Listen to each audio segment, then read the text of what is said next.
Oh iya. Supaya pertama saya dulu, kemudian Pak Amru, dan ketiga Pak Aristiono. Gitu ya. Terus sesi ketiga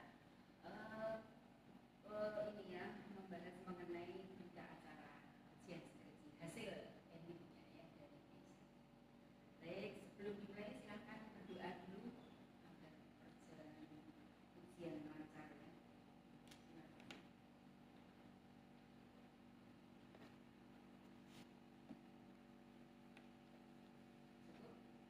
Silakan Mbak Isa mempresentasikan apa yang sudah ditulis ya. Ini sebagai hasil yang sangat apa ya istilahnya itu hasil yang gitu ya Pak ya, kan yang pertama ilmiah gitu ya. Paling fundamental gitu ya. Silakan mempresentasikan sebaik mungkin, paling tidak 15 menit ya.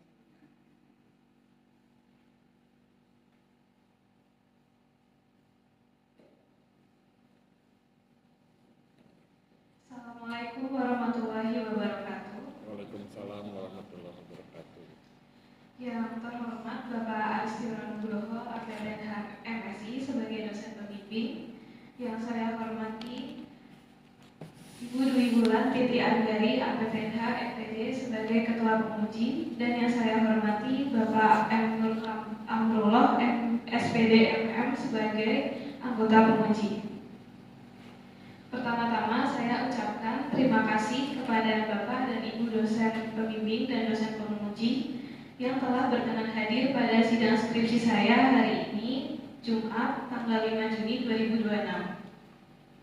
Pada kesempatan kali ini, saya Keisha Tenaya Arista Dewayani, NIT 22314243, akan mempresentasikan skripsi saya yang berjudul Strategi Pengembangan Infrastruktur Dasar Pendukung Pariwisata berbasis Master Plan Kelurahan Pucung, Kapanewon Kiri Subo, Kabupaten Gunung Kidul.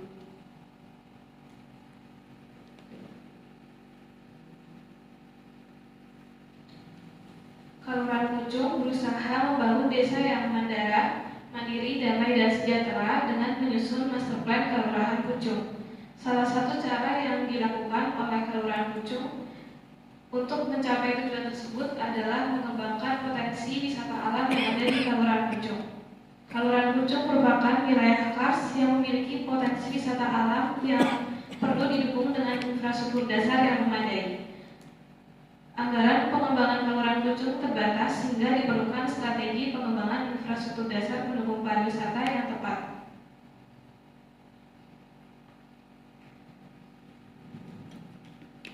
Berdasarkan latar belakang tersebut, maka rumusan masalah yang saya angkat adalah sebagai berikut. Yang pertama, bagaimana strategi pengembangan infrastruktur dasar pendukung pariwisata berbasis Master Plan Kelurahan Pucung, Kapanewon Kiri Subo, Kabupaten Gunung Kidul. Yang kedua, bagaimana kendala yang dihadapi dalam pengembangan infrastruktur dasar pendukung pariwisata berbasis Master Plan Kelurahan Pucung, Kapanewon Kiri Subo, Kabupaten Gunung Kidul. Kemudian yang ketiga, bagaimana solusi yang dilakukan untuk mengoptimalkan pengembangan infrastruktur dasar pendukung pariwisata berbasis Master Plan Kelurahan Pucung, Kapanewon Kiri Subo, Kabupaten Gunung Kidul.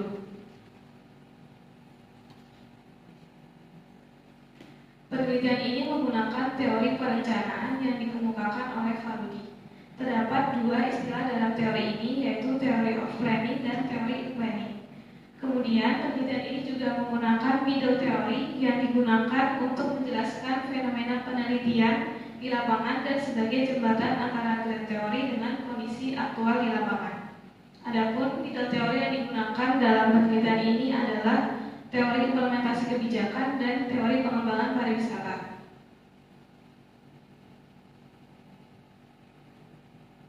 Kerangka pemikiran ini berawal dari Master Plan Kelurahan Pucung yang disusun dengan melibatkan partisipasi sosial masyarakat setempat.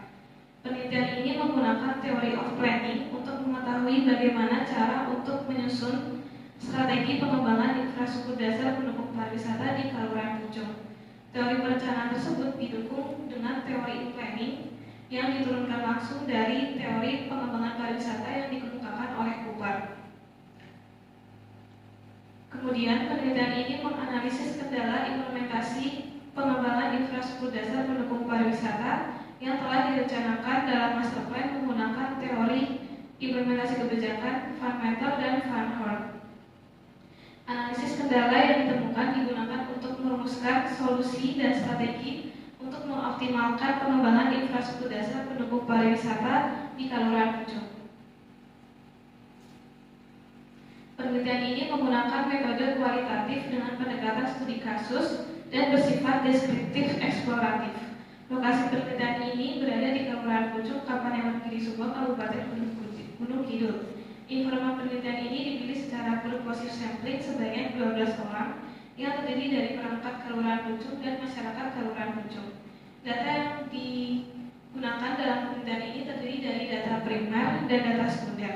Data primer diperoleh melalui wawancara, observasi, dan dokumentasi, sedangkan data sekunder berupa master plan Kelurahan Pucung dan dokumen perencanaan yang relevan. Selanjutnya, data dianalisis menggunakan analisis tematik. Selama proses penelitian kurang lebih 1 bulan, hasil penelitian yang saya peroleh adalah sebagai berikut. Yang pertama, strategi pengembangan infrastruktur. Strategi pengembangan infrastruktur dasar pendukung pariwisata diperoleh dari analisis kondisi aktual infrastruktur dasar pendukung pariwisata dengan master plan Kelurahan Pucung, komponen pengembangan pariwisata, dan syarat sarana prasarana minimal tempat pariwisata berdasarkan RDTR Pantai Selatan bagian timur tahun 2024 hingga 2044. Kondisi aktual infrastruktur dasar pendukung pariwisata di Kelurahan Pucung sudah cukup baik. Infrastruktur dasar seperti jalan, air bersih, listrik, jaringan komunikasi, dan pembuangan sampah atau limbah sudah tersedia dengan cukup baik di Kelurahan Pucung. Kelurahan Pucung memang belum memiliki transportasi umum dan drainase yang memadai. Adapun kondisi aktual komponen pengembangan pariwisata 4A di setiap destinasi wisata memiliki kondisi yang berbeda-beda. Destinasi wisata yang memiliki fasilitas paling lengkap adalah Desa Wisata Otawati dan Pantai Sadeng, sedangkan destinasi wisata lain masih memiliki keterbatasan akses jalan dan fasilitas pendukung lainnya.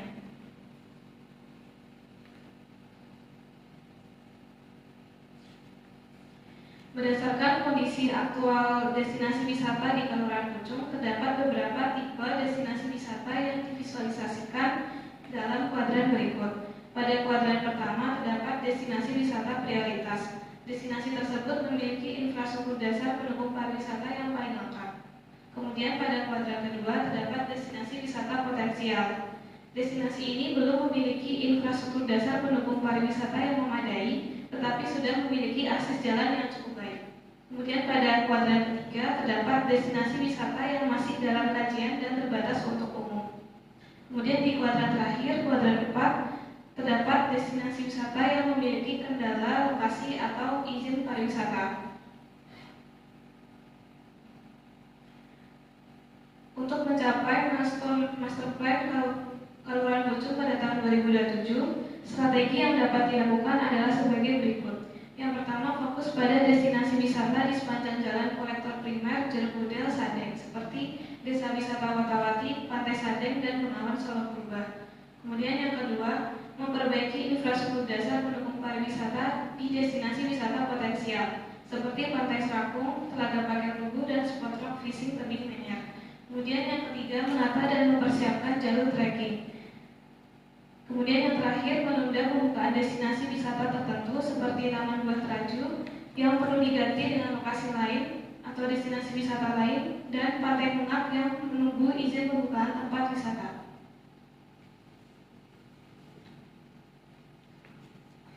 Hasil penelitian yang kedua yaitu kendala pengembangan infrastruktur dasar pendukung pariwisata di Kelurahan Pucung.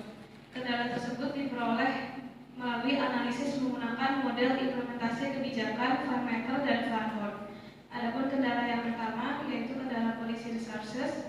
Kendala SDM yang dihadapi adalah keterbatasan jumlah pemandu wisata yang memiliki legalitas dan kemampuan bahasa asing. Kemudian kendala yang kedua yaitu sumber daya finansial.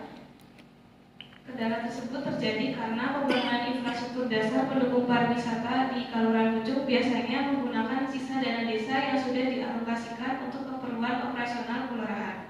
Kemudian kendala yang ketiga yaitu sumber daya lahan terjadi karena terdapat beberapa destinasi wisata yang tidak dapat dibangun infrastruktur dasar pendukung pariwisata di sekitarnya karena kondisi fisik wilayah dan kearifan lokal.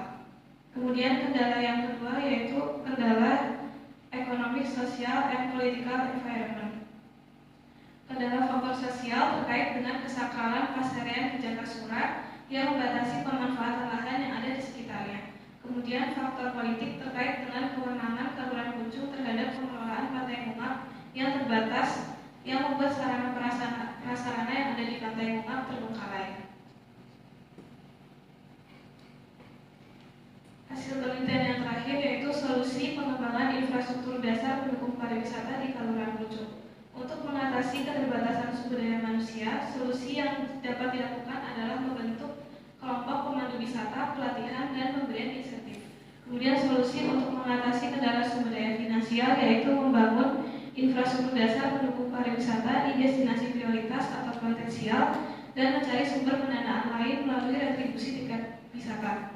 Kemudian yang ketiga, kendala sumber daya lahan dapat diatasi dengan menyediakan tempat parkir terpusat yang dapat digunakan oleh beberapa destinasi wisata sekaligus. Kemudian untuk mengatasi kendala faktor sosial, solusi yang dapat dilakukan adalah membangun infrastruktur pendukung pariwisata dengan memperhatikan kearifan lokal dan nilai budaya masyarakat.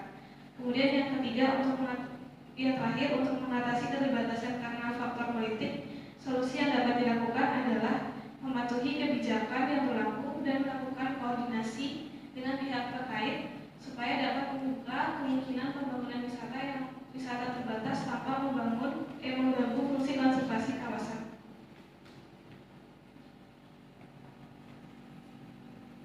Berdasarkan pemaparan di atas dapat disimpulkan bahwa pengembangan infrastruktur dasar pendukung pariwisata dilakukan secara bertahap dan difokuskan pada destinasi prioritas, yaitu Desa Wisata Mertawati. Pengembangan infrastruktur dasar pendukung pariwisata di destinasi lain disesuaikan dengan destinasi potensial yang dapat mendukung pariwisata di Desa Wisata Mertawati.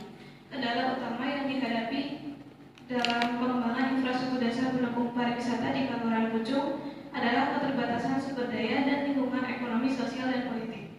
Kemudian yang terakhir, solusi yang dapat dilakukan adalah penguatan kapasitas SDM melalui pembentukan kelompok pemandu wisata lokal dan pemberian insentif, pembangunan infrastruktur dasar pendukung pariwisata secara bertahap, pemanfaatan parkir terpusat, dan memperhatikan aspek regulasi dan keberlanjutan lingkungan.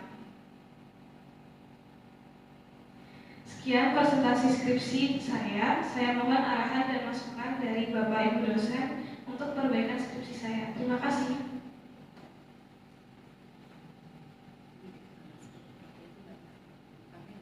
Iya, pakai aja biar jelas suaranya.